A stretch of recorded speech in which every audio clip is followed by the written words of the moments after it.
ഒരിക്കൽ വിശ്വപ്രസിദ്ധനായ ശാസ്ത്രജ്ഞൻ ആൽബർട്ട് ഐൻസ്റ്റീനോട് ചോദിച്ചു, മൂന്നാമത്തെ യുദ്ധം എന്ത് ആയുധങ്ങൾ കൊണ്ടായിരിക്കും പോരാടുക എന്ന് ആൽബർട്ട് ഐൻസ്റ്റീനോട് ചോദിച്ചപ്പോൾ ആൽബർട്ട് ഐൻസ്റ്റീൻ പറഞ്ഞത്, മൂന്നാമത്തെ യുദ്ധം എന്ത് യുദ്ധസാമഗ്രികൾ കൊണ്ടായിരിക്കും ചെയ്യുന്നതെന്ന് എനിക്കറിയില്ല, പക്ഷേ നാലാമത്തെ യുദ്ധം എനിക്കറിയാം.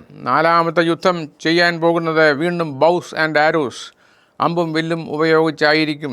എന്ന് പറഞ്ഞാൽ മൂന്നാമത്തെ യുദ്ധം കൊണ്ടെല്ലാം തകരും. നമ്മളെ കെട്ടിപ്പൊക്കിയ നാഗരികത മുഴുവനും തകരും, മാനവ സംസ്കാരം തന്നെ തകരും. അതുകൊണ്ട് യുദ്ധത്തെപ്പറ്റി പുനർവിചിന്തനം ആവശ്യമാണ്. ഇന്നിപ്പോൾ നമ്മൾ ജീവിക്കുന്ന ഒരു ആഗോളവൽകൃത സമൂഹത്തിലാണ്. ലോകം ഒന്നായി മാറിയിരിക്കുന്നു, ലോകം മുഴുവനും നശിക്കും.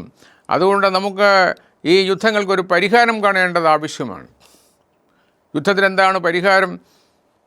വലിയ പ്രസിദ്ധനായ മനഃശാസ്ത്ര വിദഗ്ധൻ, എഴുത്തുകാരൻ സിഗ്മണ്ട് ഫ്രോയിഡ് പറഞ്ഞു, നമുക്ക് സയൻസ് വഴി, ഫിലോസഫി വഴിയായിട്ട് ശാസ്ത്രവും യുക്തചിന്തയും ഉപയോഗിച്ച് നമുക്ക് യുദ്ധങ്ങൾ അവസാനിപ്പിക്കാം എന്ന് സിഗ്മണ്ട് ഫ്രോയിഡ് പറയുകയുണ്ടായി. എന്നാൽ ഇത് രണ്ടും ഫലവത്തായില്ല. ശാസ്ത്രം പരാജയപ്പെട്ടു, യുക്തചിന്തയും മനുഷ്യനെ നയിക്കുന്നില്ല. ഇത് രണ്ടും പരാജയപ്പെട്ടതുകൊണ്ട് വീണ്ടും നമ്മൾ യുദ്ധങ്ങളെപ്പറ്റി വായിക്കുന്നു.